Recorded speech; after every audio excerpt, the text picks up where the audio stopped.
also, it's another point where I think Super kind of stands out from the rest of the superhero movies, because usually I feel that in these sorts of films, the sidekick is the voice of reason. And who comes and says, no, wait, we can't do this, that's too nuts.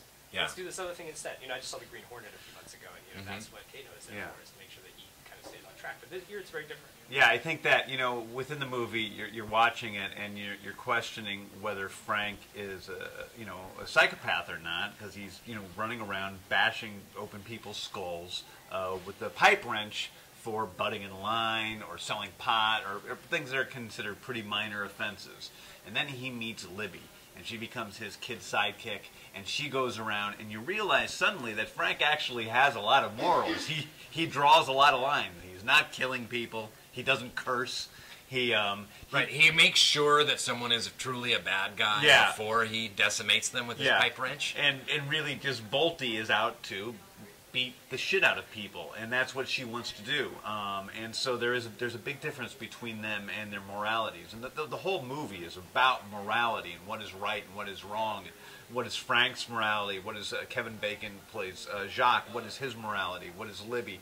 And they all have different takes on what is right and what is wrong. And James brings up this point in a lot of really great ways, and I had never really thought about this before. It's like Batman puts on a costume. He's a rich dude with a cave.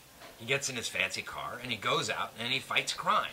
Sometimes it's along with the commissioner. Sometimes it's just on his own. Like, do we really want people doing that?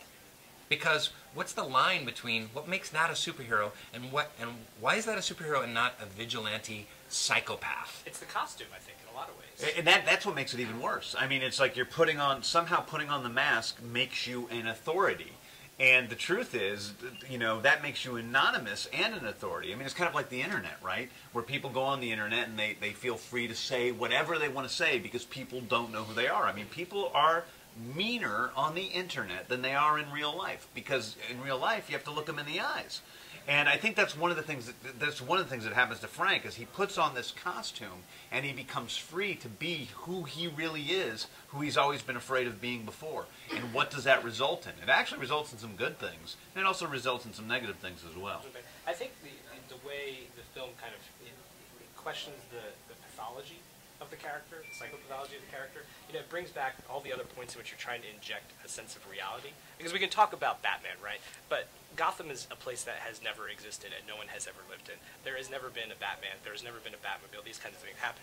You guys went down to Shreveport and these very kind of real, gritty locations, and you made a superhero movie with costumes and all those sort of trappings of superhero movies. But yet it feels like we could go outside and see that happen. Well, you can if you go to the city of Seattle, and I also understand that there's one in Oakland, Berkeley. There's a guy named Phoenix Jones who is a real life superhero, and I think he's a former military guy, and he dresses up like a superhero in a big costume with a cape, and it's kind of rubberized, and he's got a taser, and he walks around the streets of Seattle fighting crime. And we were at the Emerald City Comic-Con, and he showed up for the panel. You can see it on YouTube, and he just disrupted the panel, and we kind of interviewed him about being a real-life superhero. And I tased him. And you tased his rubber outfit. It didn't even faze him. Didn't faze him. And I don't think that anyone really wants him out there fighting crime. I know the cops don't, and I don't think that the good people of Seattle do, but he's trying to make the world a better place in a way that he knows how. It brings up some very interesting questions.